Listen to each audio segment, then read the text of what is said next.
नास्नतः पथ्यमेवान्नं व्याधयो भी भवन्ति ही एवं नियमकृत राजन सनई क्षेमाय कल्पते। इसलिए सबसे अच्छा यही है कि हम लोग नियम पूर्वक रहें, जो धर्म हमारे लिए बताए गए हैं उन धर्मों का पालन करें। और फिर पाप नाश के वैसे अनेक साधन हैं, चाहे तो उन साधनों को अपना सकते हैं। तो पाप नाश के लिए कौन कौन से साधन हैं? तो हमारे रुपेश जी कह रहे थे कि तपस्या एक साधन बताया गया। हाँ, तपस्या एक साधन है। भागवत जी कहती है तपसा ब्रह्मचर्येण समेन च दमेन च त्यागेन सत्य शौचाभ्याम यमेन नियमेन च। 9 साधन बता दिए।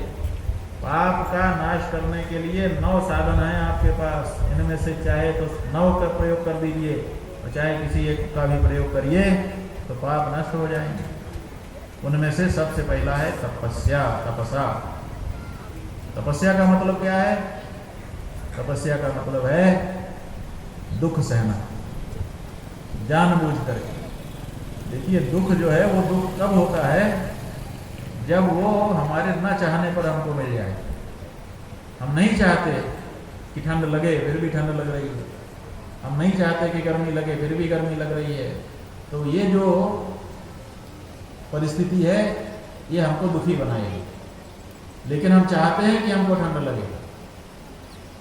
तब अब हम हिमालय में गए, वहां पे अपना कंबल खोल करके उगारे होके बैठ गए। उस समय भी तो हमारे शरीर को ठंड लग रही है, तकलीफ हो रही है, लेकिन वो दुख नहीं है। अब वो क्या हो गई? वो तपस्या हो गई। इसी तरह से गर्मी, अब बहुत जेठ का महीना है, दोपहरी है, लेकिन हम बाहर बैठ गए बदन खोल करके, चारों तरफ हमने आग भी जला ली। अब ऊपर से सूरज, चारों तरफ की आग, पंचाग्नि, 5 आग के बीच में हम बैठ गए। अब हमारे शरीर में बड़ी तकलीफ हो रही है, लेकिन ये दुख नहीं है। तकलीफ तो है लेकिन दुख नहीं है। ये क्या है? यही तपस्या। तो तपस्या में भी कष्ट है और दुख में भी कष्ट है, लेकिन दुख वाला दुखी होता है, तपस्या वाला दुखी नहीं होता। तपस्या वाला खुशी होता है कि मेरी तपस्या और बढ़ रही है। जितना ज्यादा कष्ट उसके शरीर को होता है उतना ही वो सोचता है कि मेरी तपस्या और बढ़े। इसीलिए ध्रुव जी जब तपस्या करने के लिए गए तो पहले अन्न तो घर से ही छोड़ चुके थे, जंगल में जाने के बाद फल खाया और 1 महीना फल खाने के बाद फिर फल भी छोड़ दिया। अब पत्तियां खाने लगे, फिर पत्ती भी छोड़ दी, फिर जल पीने लगे, फिर जल भी छोड़ दिया, वायु पीने लगे। तो जैसे जैसे शरीर को ज्यादा कष्ट में डाला वैसे वैसे उनकी तपस्या बढ़ती चली गई। तो जब हम नहीं चाहते और हमको कष्ट होता है तो उस कष्ट का नाम दुख है, और जब हम चाहते हैं कि मुझे तो हो और वो हो जाए तकलीफ, तो उसका नाम है तपस्या। अब मंदिर हमको जाना है, अगर हम चले, चप्पल चोरी हो गई, निकले, अब कांटे कंकड़ गड़ रहे हैं, हमको दुख हो रहा है। लेकिन अगर हमने पहले से सोच लिया कि चोरी भले नहीं हुई, हम घर में छोड़ देंगे, मंदिर जाने के लिए हम नंगे पांव चलेंगे, उसके बाद गड़ेगा, और जितना गड़ेगा उतने मन में खुशी होगी। क्यों खुशी होगी? कि मैं कितना कष्ट सह करके भगवती के दरबार में जा रहा हूँ, मेरी तपस्या बहुत बढ़ रही है। तो ये जो दृष्टिकोण है, इसी दृष्टिकोण से दुख भी सुख हो जाता है, और सुख भी कभी कभी दुख हो जाता है। तपस्या और दुख दोनों हैं एक चीज, लेकिन इसको भोगने वाले के दृष्टिकोण के कारण दोनों 2 चीज हो जाते हैं। इसलिए तपसा, कष्ट, जानबूझ करके कष्ट उठा लीजिए, तब यही प्रायश्चित है। तपस्या करेंगे मिट जाएगा पाप। ब्रह्मचर्य न, अपनी प्रवृत्ति ब्रह्म विषयनी बना लीजिए। शमेन च दमेन च, शम माने इंद्रियों की शांति, दम माने मन की स्थिरता, त्यागेन माने दान से, सत्येन माने तथ्य बोलने से, शौचाभ्याम अंदर और बाहर से पवित्र रहने से। इसी तरह से यम नियम, अहिंसा, सत्य, अस्तेय, ब्रह्मचर्य, अपरिग्रह, इसको यम कहते हैं। शौच, संतोष, तपस, स्वाध्याय, ईश्वर प्रणिधान, इसको नियम कहते हैं। इनका पालन करने से व्यक्ति के पास पाप आते ही नहीं, और जो पाप होते हैं वो भी भाग करके चले जाते हैं। आपके शरीर में दाद खाज खुजली हो गई, अब दाद खाज खुजली हो गई, यहाँ हमारे डॉक्टर साहब नितिन बैठे हैं, अब आप बढ़िया मीठा मीठा सब बना के खाइए, क्या होगा? आपके शरीर की दाद खाज खुजली और बढ़ जाएगी, बड़ी तेजी से बढ़ेगी। जिसकी शुगर है उसको तो और बढ़ जाएगी। अब आप क्या करिए, देखना हो तो देख लीजिए, 2-3 दिन का उपवास कर दिए, 2-3 दिन 4 दिन का उपवास जैसे ही करेंगे, कुछ मत खाइए, शुगर थोड़ी घटेगी, लेकिन शुगर के साथ साथ दाद खाज खुजली भी खत्म हो जाएगी। क्यों खत्म हो जाएगी? क्योंकि जो मीठा खा रहे थे उसी से उसको खाना मिल रहा था, अब खाना उन कीटाणुओं को नहीं मिला तो वो मर गए, मामला खत्म हो गया। तो जहाँ पर जिसके लिए अनुकूल वातावरण होता है वहाँ पर वो चीज़ पनप जाती है, और जहाँ जिसके लिए अनुकूल वातावरण नहीं होता वहाँ से उखड़ जाती है। तो ऐसे ही जब हम इन नियमों का, तपस्या आदि का पालन करेंगे तो हमारे शरीर में पापों के रहने का वातावरण समाप्त हो जाएगा।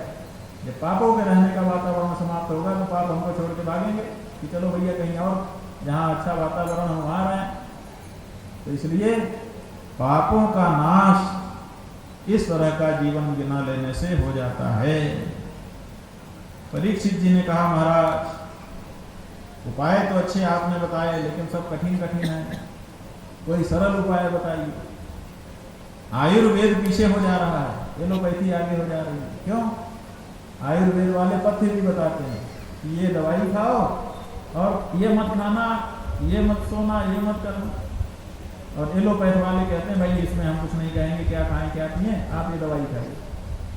तो उससे सरलता लोगों को हो जाती है।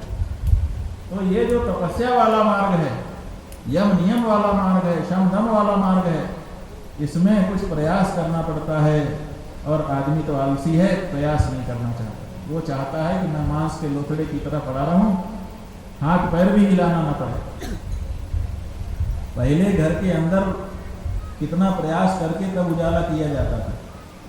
उसके बाद बिजली आ गई, बटन आ गई, तो बटन को ऐसे चट चट दबाते थे, ऐसे उठाते थे, गिराते थे, फिर वो भी भारी लगने लगा। फिर वो पुश बटन लाए, टप दबा दो, उठ जाएगा। उसके बाद फिर टच बटन ले आए, फिर अपने सोफा से उठ करके दीवार के पास जाने में भारी हो गया, तो रिमोट ही लेके आ गए कि यहीं से दबा दो।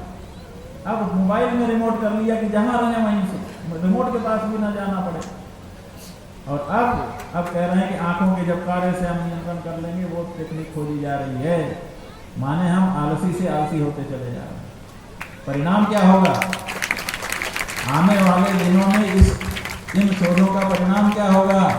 परिणाम ये होगा कि हमारे हाथ बेकार हो जाएंगे, हमारे पैर बेकार हो जाएंगे, हमारे सारे अंग बेकार हो जाएंगे। केवल दिमाग में थोड़ी सी इतनी हलचल रहेगी और वही वहां से सोच सोच करके सब काम करने लगेगा। ऐसा जीवन कैसा जीवन होगा? अरे हमारे हाथ और इसीलिए थे कि हम चल सकें, हम दौड़ सकें, हम घूम सकें आदि आदि, लेकिन हम आलसी हैं प्रकृति से, और आलसी होने के नाते हम बर्बाद हो रहे हैं। इसलिए आलस्य सबसे बड़ा शत्रु है संसार में। आलस्यो ही मनुष्याणाम शरीरस्थो महान रिपुः। बाकी सारे शत्रु तो बाहर रह करके हमारे को हानि पहुंचाते हैं, आलस्य हमारे ही शरीर में रह करके हमको सबसे बड़ी हानि पहुंचाता है। लेकिन वो आलस्य है हमारे अंदर। इसीलिए परीक्षित महाराज भी पूछ रहे हैं कि महाराज कोई सरल रास्ता बताइए प्रायश्चित का। तो सुखदेव जी ने कहा वो भी है। वो क्या है? कहा कि भक्ति नाम की एक चीज है। केचित केवलया भक्त्या वासुदेव परायणाः अधम धुन्वन्ति कार्ष्णेन निहारमिव भास्करः। और ये बड़ी कारगर दवा है। कहा कैसे? कहा जैसे कोहरा छाया हो और भगवान सूर्य उदित हो जाए, तो सूर्य भगवान के उदित होने से जैसे कोहरा छंट जाता है, ऐसे ही अगम दुन्वंती, कुछ लोग इस भक्ति नाम की वस्तु से अपने सारे पाप नष्ट कर लिया करते हैं। बहुत कारगर, इतना कारगर दूसरा कोई उपाय नहीं है पापों के नाश के लिए जितना कारगर उपाय भक्ति है। ना तथा भगवान राजन पूये तो तप आदि भी इसके सामने कुछ ठहरते नहीं है। यथा कृष्णार्पित प्राणः तत्पुरुष निषेवया, करना क्या है? कहा भगवान के में अपने मन को लगाना है और भगवत भक्तों के मन में अपने मन को लगाना है। भगवान में लगा लो या तो भगवत भक्तों में अपने मन को लगा लो, इससे बढ़ करके पाप के नाश का दूसरा कोई उपाय नहीं है। ये निराली है भक्ति की। सकृन् मनः कृष्ण पदारविंदयोः निवेशितं तद्गुणरागियैरिह न ते यमं पाशभृतं च तद्भटान् स्वप्नेऽपि पश्यन्ति हि चिरनिष्कृताः। एक बार अपने मन को केवल भगवान श्री कृष्ण में जिसने लगा दिया, उसने क्या पा लिया? कहा ये पाया कि अब सपने में भी उसको यमराज के दूतों का दर्शन नहीं करना पड़ेगा। सपने में भी उसके सामने नहीं आएंगे, प्रत्यक्ष आना तो दूर है। कितनी बड़ी विशेषता! ये नाम की महिमा है, ये भगवान की भक्ति की महिमा है। तो राजा परीक्षित तो चकित हो गए। कहा महाराज सही में? अब सुखदेव जी क्या कहते? सुखदेव जी जैसे अमलात्मा मुनीन्द्र तो झूठ बोल सकते थे। उन्होंने कुछ नहीं कहा। कहा तुमको एक इतिहास सुनाता हूं, उससे तुमको पता चलेगा कि भक्ति में कितनी शक्ति है। कहा महाराज सुनाइए। कान्य कुब्जे तुझ कश्चित दासी पतिरजा मिलः नामना नष्ट सदाचारो दास्या संसर्ग दूषितः। कान्यकुब्ज क्षेत्र एक है, देश है, उस देश में एक दासी पति रहता था। अजामिल उसका नाम था। कहा दासी का पति था तो वो भी दास रहा होगा? कहा नहीं नहीं, नामना, नाम का ब्राह्मण था। ब्राह्मण तो क्या कहें, लेकिन नाम का तो ब्राह्मण था। द्विजः, ये जो ब्राह्मण था ये केवल नाम का रह गया था, इसका जो आचरण है वह ब्राह्मणोचित नहीं रह गया, इसलिए नामना नष्ट सदाचार, इसका सदाचार नष्ट हो गया था। सदाचार क्या होता है?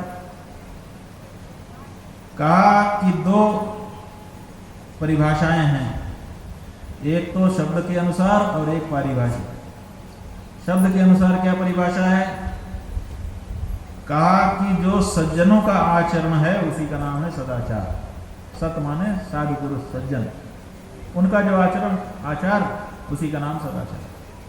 साधवः क्षीण दोषाश्च सच्छब्द साधुवाचकः तेषाम् आचरणं यस्तु सदाचारस्य उच्यते। उसी को सदाचार कहा जाता है। गीता जी ने भी यही बताया, सद्भावे साधुभावे च सदित्येतत् प्रयुज्यते। सत शब्द का मतलब सद्भाव में और साधुभाव में इसका तात्पर्य जाता है। तो साधुओं का जो आचरण है, साधु कौन होता है? कहा साधवः क्षीण दोषा, साधु वो है जिसमें दोष न रह गए हो, निर्दोष।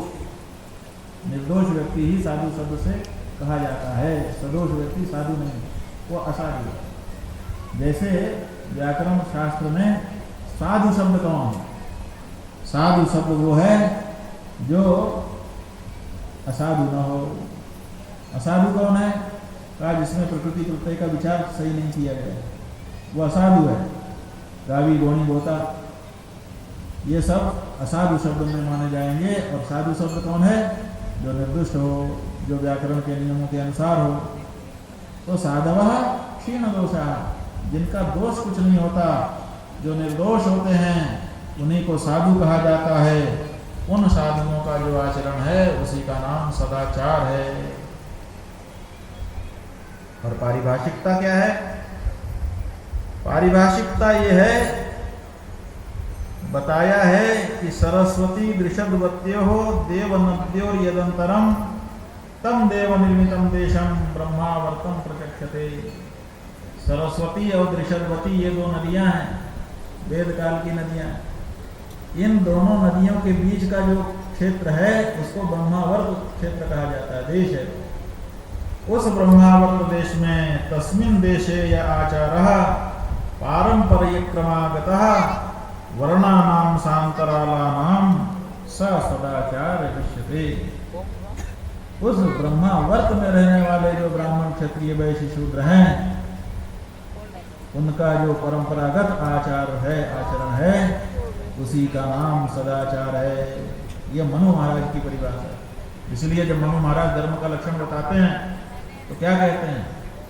वेदः स्मृति सदाचारः स्वस्य च प्रियमात्मनः एतत् चतुर्विधम प्राहु साक्षात धर्मस्य लक्षणम। धर्म के 4 लक्षण हैं। क्या है धर्म? तो पहला लक्षण यह है कि स्वस्य च प्रियम, जो अपने को प्रिय लगे वही धर्म है। कई चीजें हमको प्रिय नहीं लगती और कई प्रिय लगती हैं। ये सहज बात है। जिसका अंतःकरण पवित्र है उसकी बात। अगर अंतःकरण पवित्र नहीं होगा तो जैसे जब तक आपको पित्त नहीं चढ़ा है तब तक चीजें अपने अपने रंग में दिखाई देंगी, लेकिन अगर पित्त चढ़ गया, पीलिया हो गया, तो सब चीज पीली दिखाई देने लगी। तो जिस समय पीलिया हो गया है उस समय का प्रमाण नहीं माना जाएगा, जिस समय पीलिया नहीं हुआ है उस समय का प्रमाण माना जाएगा। तो जब शुद्ध अंतःकरण आपका हो उस समय आपको जो चीज अच्छी लगे उसी का नाम है धर्म। धर्म थोपी गई वस्तु नहीं है, धर्म आपके हृदय से निकली हुई वस्तु है। जो मुझे अच्छा लगता है वही धर्म है। लेकिन वो जो अच्छा लग रहा है उसको 3 कसौटी पे कस लेने की जरूरत है। कौन कौन सी कसौटी बता दी मनु महाराज ने? उन्होंने कहा पहली कसौटी ये है कि सदाचारानुमत है कि नहीं। जो मेरे मन में करने की इच्छा हो रही है, क्या सदाचारी लोग, हमारे परंपरा के लोग उसको हाँ कहते हैं कि हाँ ये सही चीज है। अगर सही है, सब लोग उसको सही मानते हैं, तो मैं अपने मन का कर सकता हूँ। अगर उनके ऊपर भी प्रश्न हो जाए कि वो लोग जो करते हैं वो सही है कि नहीं, तो कहा स्मृति में देखो, हो सकता है वो लोग गलत कर रहे हैं। और अगर स्मृति के ऊपर भी शंका हो तो फिर श्रुति में देखना चाहिए। ऐसा धर्म का निर्णय है। तो माने धर्म क्या है? हमारे को जो पसंद है वही धर्म है। बस केवल हमारी पसंद को 3 कसौटियों पे हमको कसने की जरूरत होती है। उसमें पहली कसौटी